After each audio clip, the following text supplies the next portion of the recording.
Welcome to episode 674 of the Entertainment 2.0 podcast, brought to you by thedigitalmediazone.com.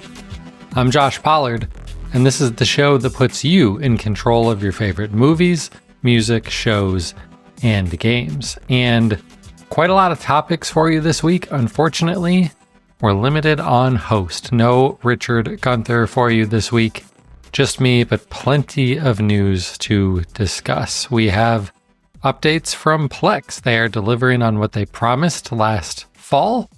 DirecTV is launching a streaming TV service geared at sports fans.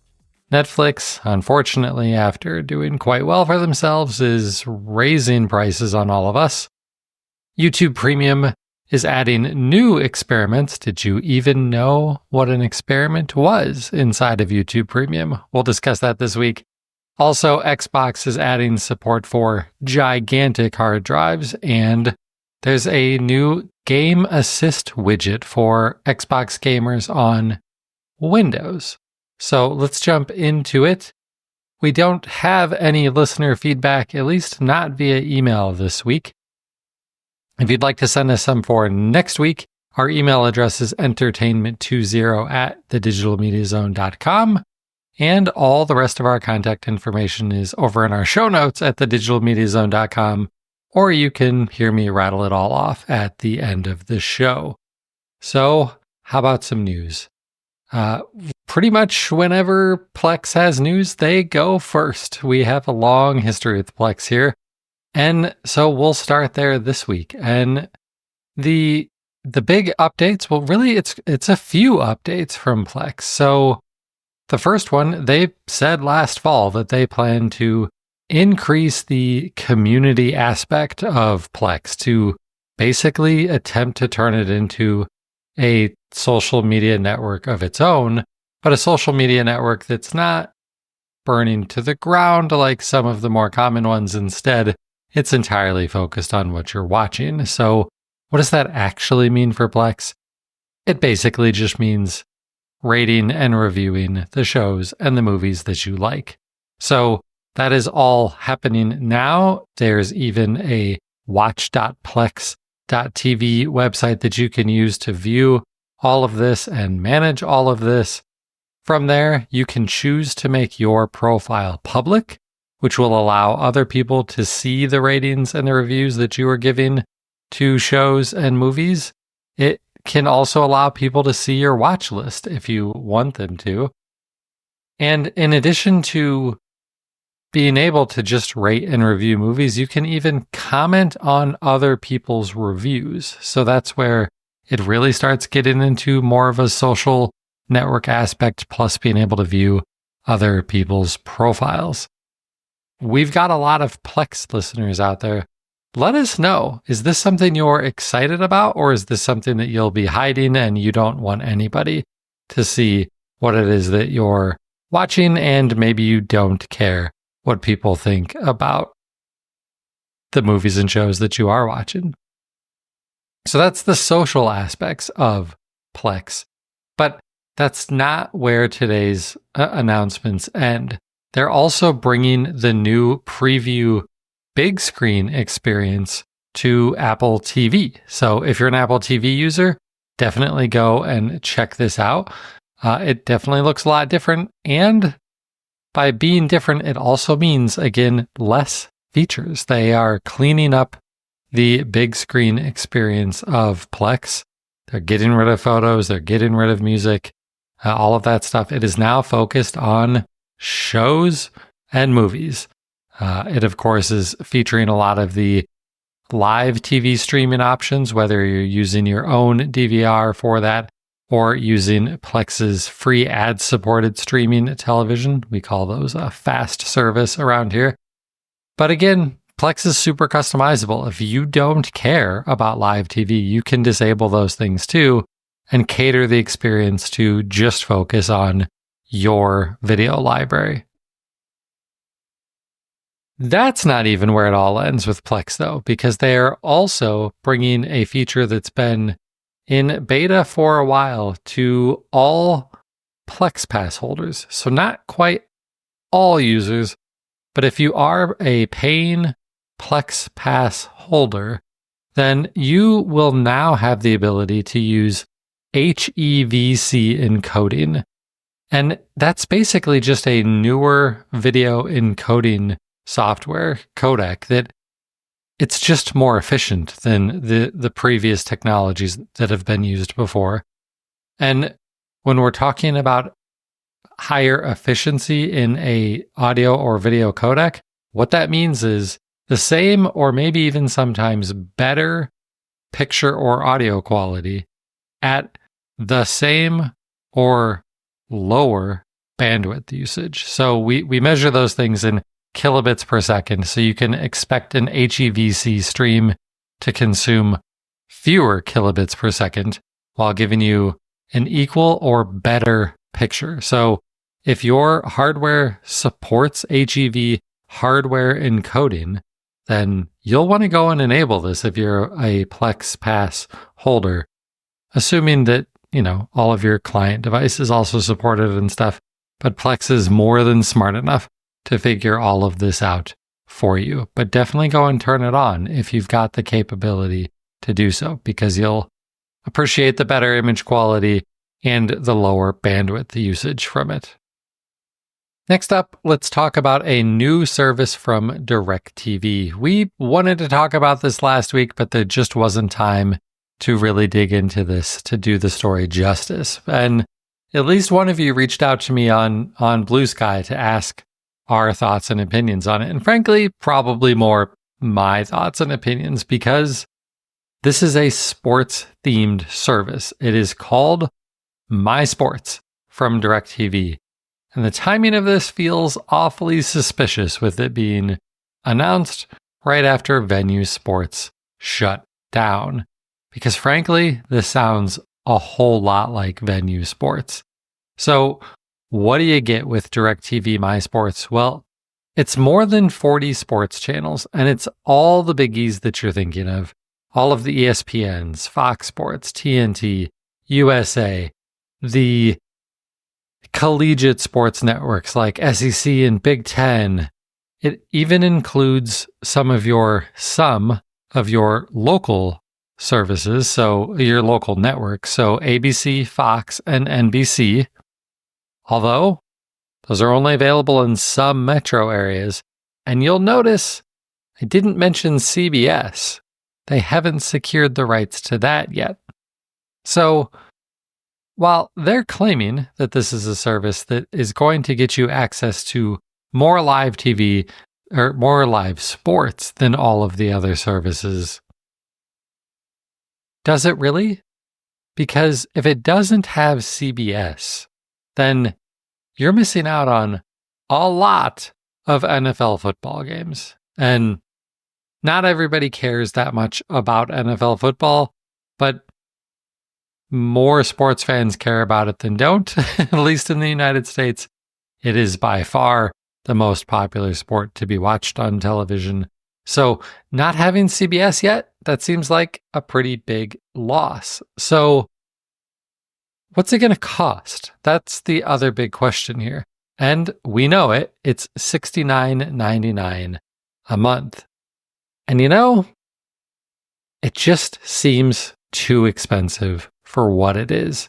You're limited in the metropolitan areas where this is even available. You don't get CBS.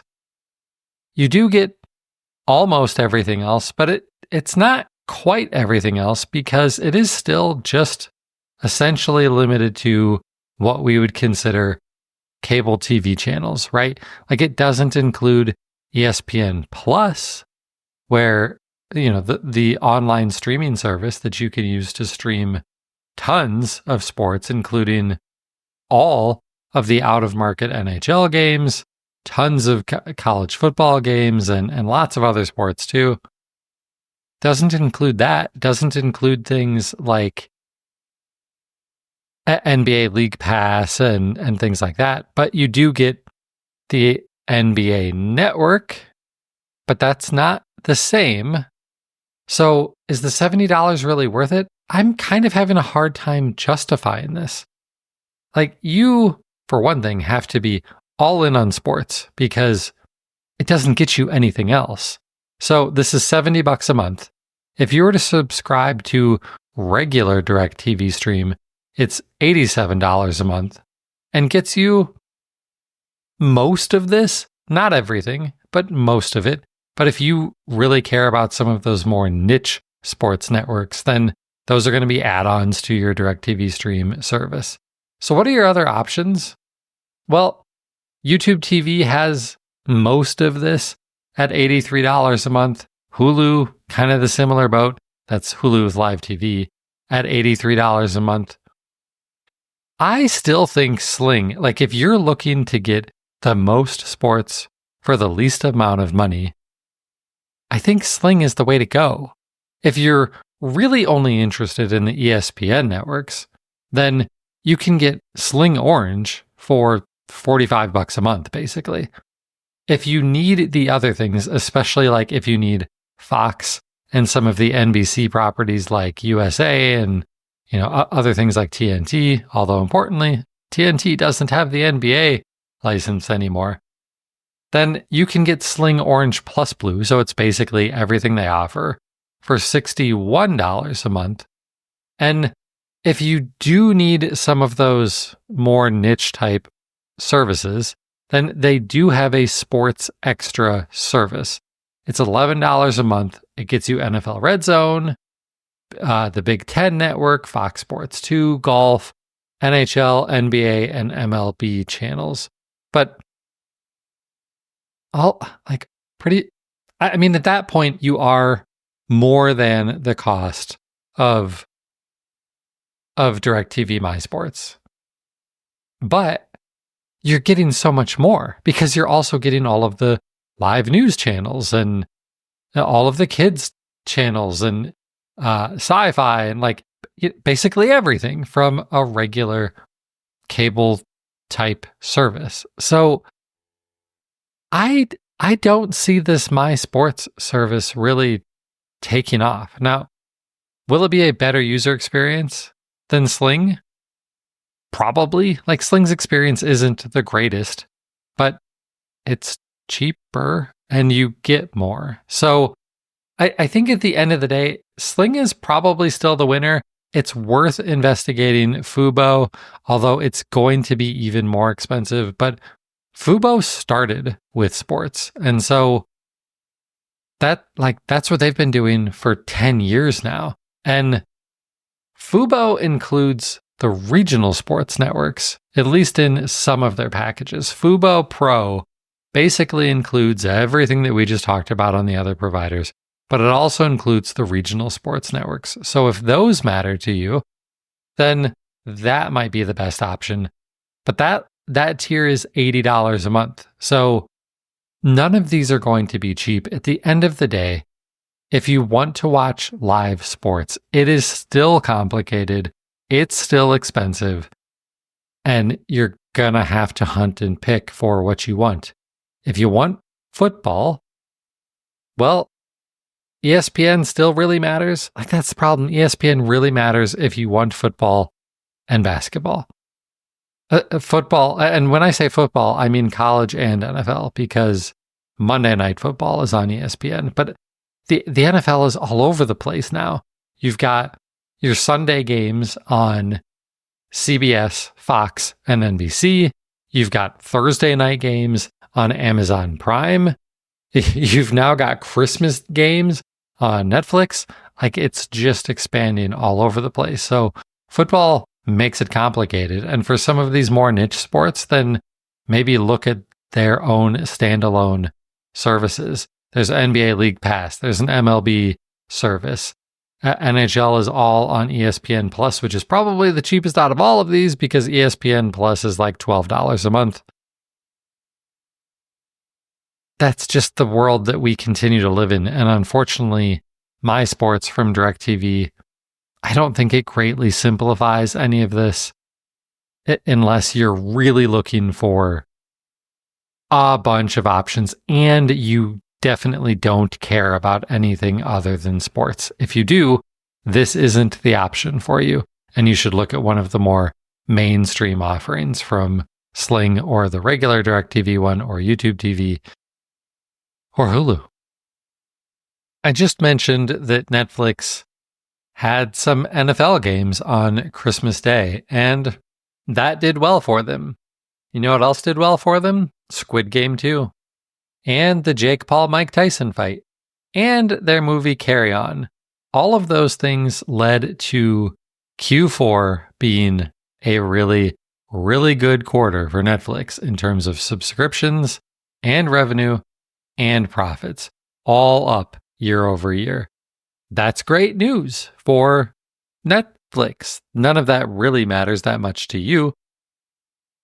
But you might think, well, they're doing super well. They're making tons of money. Everything should just continue to go like normal, right? Unfortunately, that's not the reality. Instead, Netflix is raising prices again. So how much is it going up? Well, it depends on the plan that you have. So Netflix Standard, this is the one that does not have ads, but it doesn't have 4K. It's going up by $2.50 a month. This is the biggest jump out of any of the tiers. So Netflix Standard is now going up to $18 a month. If you do have the ad service, that's only going up by $1, so that's only going up to $8 a month. And the premium service, this is the one with 4K and more concurrent streams and all of that, it goes up by $2. That is now $25 a month just for Netflix. I'm getting kind of tired of reporting of all of these. This, especially when on the surface, it doesn't look like we as the consumers are getting much more out of this.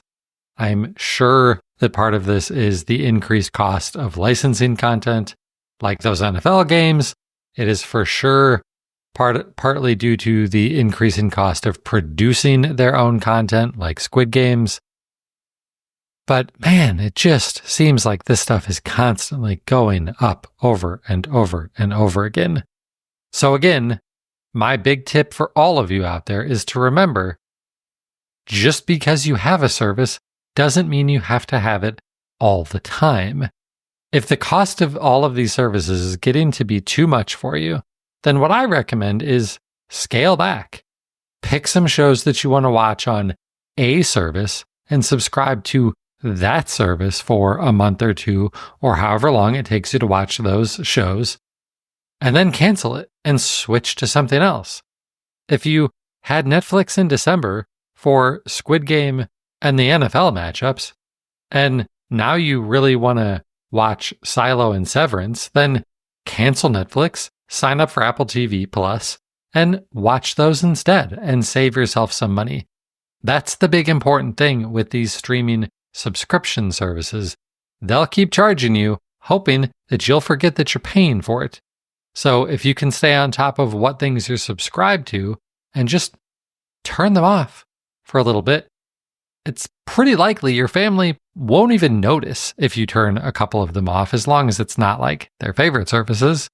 And even if they do, that doesn't seem like a hard conversation to have with the rest of your family, that they should just switch to something else for the next month or two. They'll find other things to watch, I promise.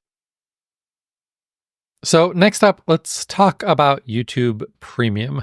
YouTube Premium is the service that the biggest benefit of this is you get to watch YouTube without ads. And like that's good enough, right? Like that is more than reason enough for most people to subscribe to YouTube Premium. But did you know that they also have a feature called Experiments, where these are basically extra features that you can turn on to try new things out? And they've got a couple of new things. So the first one is you can now enable multiple experiments at the same time. And what I think is maybe more important is they have a new experiment that's specifically focused at audio quality when you're watching music videos. So with this new experiment, when you're watching music videos on just regular YouTube, we're not talking YouTube music here, you can stream the audio at 256 kilobits per second. Is that lossless? No, not exactly. Is it about as good of audio quality as you're likely to notice for most people? Probably. There are audiophiles out there who can tell the difference between this and lossless or this and an even higher bit rate. But a lot of you'll probably be able to tell the difference between this and 128 kilobits, which is, for example, what we record this podcast in, because it's just a couple of dudes talking. You don't need the greatest audio when you're not listening to a bunch of instruments playing music and things like that. So there is a perceivable difference, probably by most people, and it doesn't cost you extra if you're already a YouTube Premium subscriber. So how do you turn these on? Well, after you're a YouTube Premium subscriber, just go to youtube.com/new, and that's where you can see all of the different experiments that are available and turn on the ones that you want. They're working on some other new features too. Maybe the other most important one is that for mobile playback, they're giving you even more controls over the playback speed. And this time around, they're enabling you to increase playback speed up to 4x. That seems crazy fast to me. I'm someone who listens to podcasts and books at, 1.7, 1.8x. I know there's a lot of people who listen at 2x. I'm having a hard time coming up with a use case that makes sense for 4x playback speed. That's really, really fast. But somebody must have it, or else they wouldn't be adding this feature. Okay, so again, lastly, this does require YouTube Premium. How much does it cost to get Premium to get rid of those really, really annoying ads? Well, if you're just one person, it's $14 a month. If you're a family, it's $23 a month. But if you're a college student, there is a student plan that's $8 a month. Now, it's pretty limited. The student plan is only available for people in college and only in certain countries. And it's only available to you for 4 years. And every single year you have to recertify that you're a college student. So this is not the easiest student discount promotion that's out there. But if you're a college student and YouTube is where you're going for most of your content, well, $8 a month might be the best solution for you, unless you can just get your parents to sign you up for that family plan and they can shell out the $23 a month for that. On to the gaming news. And both of these stories out of Microsoft and Xbox. So first up, Xbox. Let's say you've got a Series X or a Series S console and you have a gigantic USB hard drive plugged into it.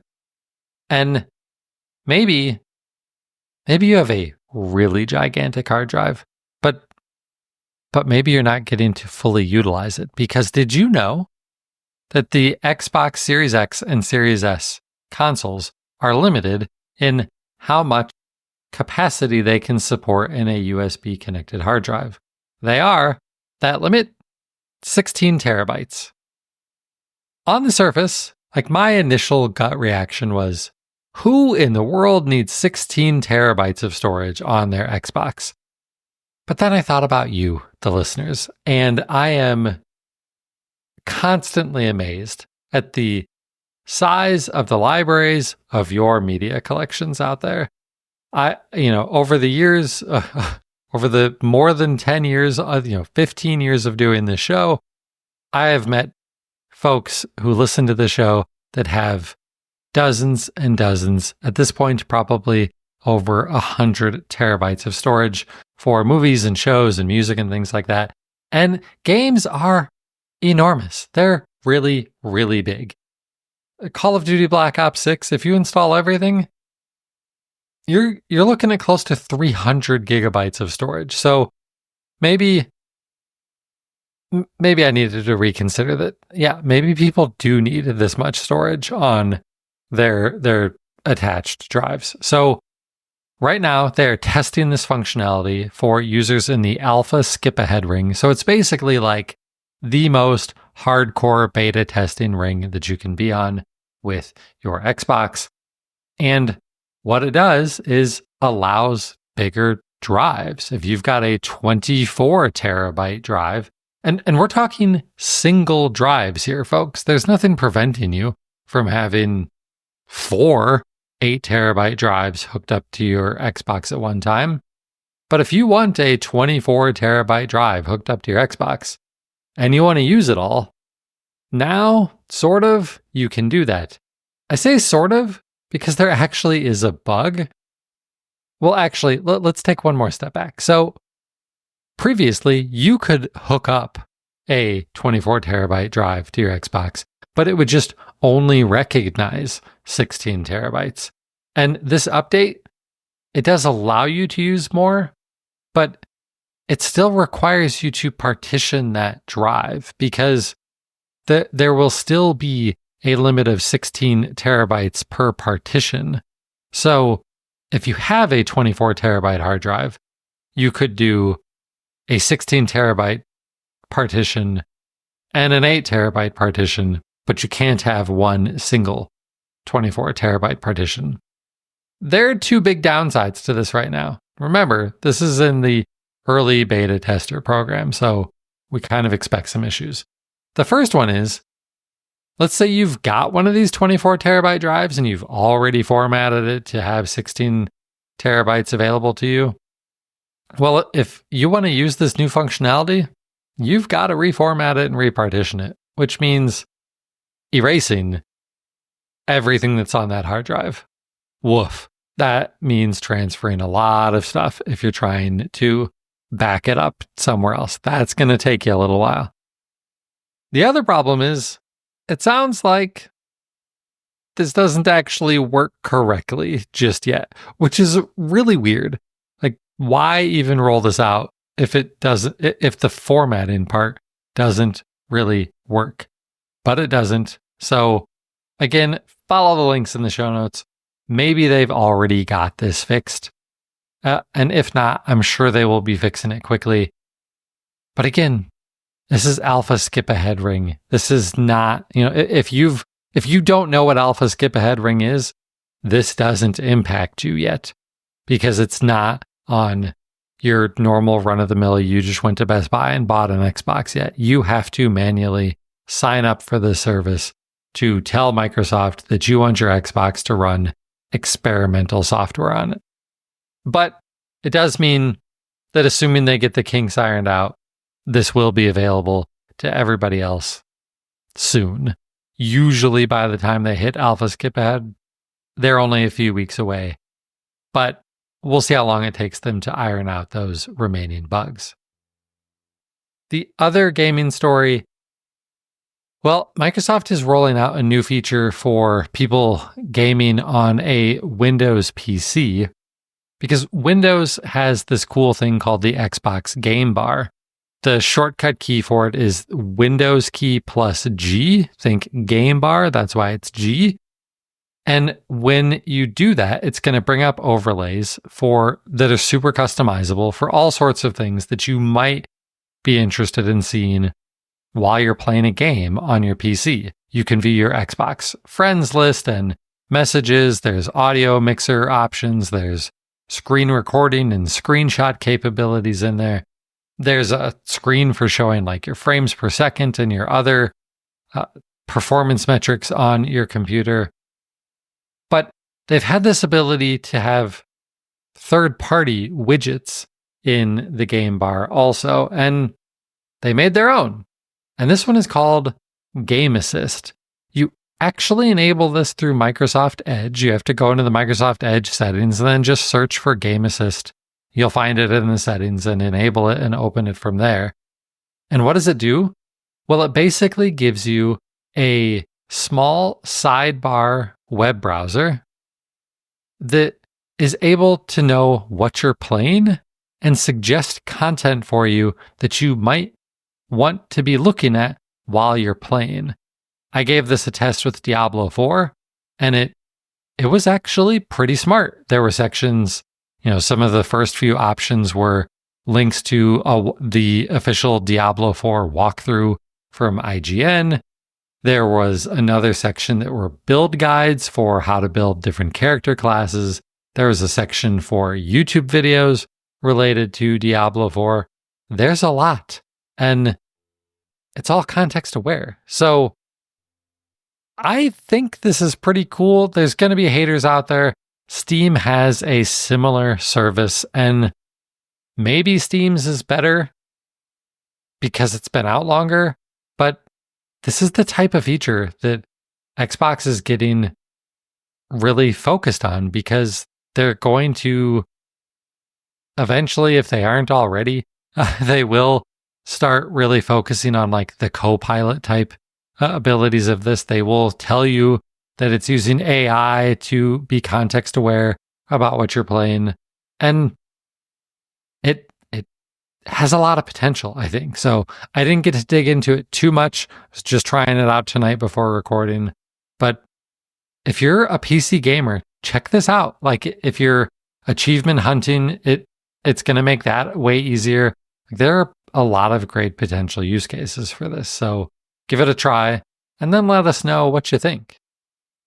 All right, well, that's it for our news this week. So let's jump into what's going on in our entertainment centers. So I have kind of a fun new thing to talk about. For well over a year now, you've been hearing me talk repeatedly about all of the new news surrounding handheld gaming PCs. This craze really started in earnest with the Steam Deck, but lots of competitors were announced since the Steam Deck launched. Some of the biggest ones that we've focused on were the ROG Ally and the Ally X from Asus. Legion has the Legion Go, and we were just talking at our CES coverage about Legion's follow-up handhelds, the Legion Go S, the Legion Go 2, which is sort of announced, but we don't really know that much about it yet. There are other options from MSI that we mentioned last week. Zotac has one in the works. Like, there's a lot of these, and I've been really, really wanting one. And I've also been in a situation where the computer that I use at home, I pretty much only use it for podcasting. It wasn't good enough to play anything except for really old games. Like, it played Minecraft fine, but that's kind of about it. Like, there was no chance I was going to be playing Diablo or Call of Duty or anything like that on my main desktop computer. So all it's been doing, for the most part, is podcasting. It's me producing this podcast, both the audio and the video. So I've been digging and kind of keeping an eye out. And I found somebody selling a Legion Go on Facebook Marketplace for a price that I couldn't refuse. And my thought was, after doing some research, this thing might actually be able to replace my entire PC, because these things have USB-C ports on them that allow you to plug in hubs to connect monitors and keyboards and webcams and microphones, all of those things that I was plugging into my regular keyboard, and it looked like it might be able to outperform even my big gaming, not really gaming. I think when I bought it a few years ago, they called it a gaming tower. And I thought this might actually work. So I picked it up this weekend and, of course, started playing some games on it. And that's been really good. I'll talk more about that maybe next week because I also really wanted to see, is this actually good enough to be my main PC plugged into my giant 4K monitor and all of that stuff?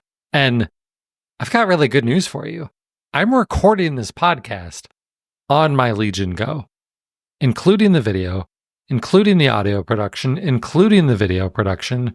In fact, I did a test where I took last week's video episode and I rendered it on my old computer, and it took 20-ish minutes for that video to be produced. And I did the same thing on the Legion Go, and it was done in 5. maybe that's more of a testament to how bad my regular desktop PC is and how old and underpowered it is now. Maybe it's more of a testament to that than the overall performance of the Legion Go, because, I think a lot of these big time YouTubers and stuff would be like, dude, you are crazy trying to use something like that as your main PC. But I am telling you, it's working surprisingly well, at least so far. We'll see how the final production of this podcast goes. And then for gaming, it has been great. I am playing Diablo on it. I've played Forza Motorsport on it. I've played Assetto Corsa Competizione on it, which I do want to try. One thing I haven't gotten to try yet is let's plug this into my monitor, get my steering wheel and pedals out, and let's see how well that actually does. Because let's be honest, when I'm playing on just the Legion Go, it's a smaller screen, so I can turn down the resolution and still make it look pretty good and running at acceptable frame rates. But it's still a gaming handheld. It's not the equivalent of building a Core i9 with a RTX 5090, right? It's nowhere close to that. But man, it does well on the small screen. But it's not even that small of a screen. The Steam Deck, it's like 7 inches. I think the Steam Deck OLED is a little bit bigger. This thing is 8.8 inches, and it's glorious. I really like gaming on a bigger screen. I've tried, streaming on my Pixel 6 Pro, and that screen is just too small. The 8.8 inches on this Legion Go, it's really nice. It's really nice. Hall effect joysticks, and they also detach like a Nintendo Switch. So yeah, it's big and it can get heavy, but you can also just detach the joystick sections, and the tablet part of this has a kickstand. So I'm loving this thing so far. Now I've had it for 4 days, so we'll see how this goes, but it's been really, really great.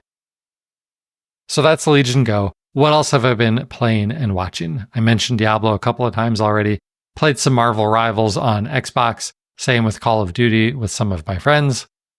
For movies, I finished watching Dune 2 on Netflix. Really good movie. Obviously opening itself up for more movies following the book series, I guess. I haven't really followed this all that much, so I don't know if they've announced that they're going to make more Dune movies, but there's definitely an opening for that. And the movie definitely leaves a big opening for it. So I would expect more Dune movies. On the TV side, we finished season 2 of Silo. It ended very well. Really, really liked it. If you love Silo, man, you are doing yourself a disservice if you haven't just read the books.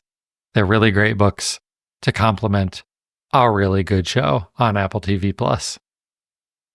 So the season finale of Silo was on Friday. The other thing that launched on Friday on Apple TV Plus was season 2, episode 1 of Severance. I've been getting caught back up on that. I was very excited for this. Watched that over the weekend too. So good, so good. They picked up at an interesting part of the story. They're doing some really interesting things with this story. Of course, no spoilers here. We don't do that. It's good. Get caught up on Severance. You'll appreciate it. And then the sad news. I watched my last Lions game for the season. They lost in their divisional playoff game, and it was a gut punch. That one hurt. Was not ready for the season to end already, but it did. Here's hoping for next year. I've barely even talked about it. It's been like 5 days since the game. It still hurts. It sucks. I really expected even more out of this year, but this is the way sports go. Only one team can win the Super Bowl every year. There are 31 teams that don't, and this just wasn't the Lions' year. So it's all right. We'll be back next year. Next year will be our year. All right, so that's it for TV and movies and games. Books. I'm a middle-aged adult, and you know what? Being an adult and maintaining friendships, especially when you're in the age of having lots of kids, or just any kids, doesn't necessarily mean lots of kids. Your life gets so chaotic. You've got a job, you've got kids, your kids have school stuff and extracurriculars. Maintaining friendships or making new ones can be really hard. If that sounds at all familiar to you, even if you're not this age, maybe you're in your 20s or your 30s, or maybe you're past that, it's still challenging. And I just finished a really interesting book on the topic called Modern Friendship, and it was written by Anna Goldfarb, and I like it. Now, there's a lot of this is more, here's how you can be a better friend. It doesn't really tell you how to make your friends better friends, which might be what you're actually looking for. But it does talk a lot about why maybe you feel like your friendships aren't, meeting all of your needs, and some ways to deal with that, and maybe plan around it and make the situation better for yourself. So I recommend this book. It's good. It's not super long. I want to say it was somewhere between 6 and 8 hours as an audiobook. And that's what's been going on in my entertainment center. So let's wrap this up with our contact information. If you want to get a hold of us, we're all over the place. I'm primarily on Blue Sky nowadays. That's just at Josh Pollard. I'm also on Twitter at Josh Pollard. And the website is at DigiMediaZone on Twitter or X or whatever you want to call it. Richard is still on social media. You can find him at Richard Gunther on Mastodon, is still his primary service, but he is on Blue Sky using the handle richardgunther.com. You can find all of our show notes over at our website, www.thedigitalmediazone.com, where you'll find links to everything that we discussed on this episode and all of that contact information in case you didn't write it down. We also post most of these recordings to YouTube, so head on over to our YouTube channel and like and subscribe to the channel. Maybe eventually we'll hit that magic 1,000 subscriber count over there. Also, I threw this out last week. If you listen a lot, you're still listening at this point in the episode, reach out to me on Blue Sky or Twitter, or even in the email. I want to talk to you about the show. I'll be a little bit more open about it this time. It's basically a mini survey. I've just got a couple of questions that I want to ask you because I want to make this an even better show for you. And the only way for me to know how to make a show better for you is for you to tell me what you like and what you don't like. So just a couple of questions. This isn't something that's going to take you 15 minutes. It's literally 3 questions. And even if you're not interested in the survey, it's just nice hearing from you all. So find me on Blue Sky or Twitter and send me a message. My DMs are open. Okay, well, that's going to do it for episode 675. I'm Josh Pollard. Thanks for listening to Entertainment 2.0. Adios.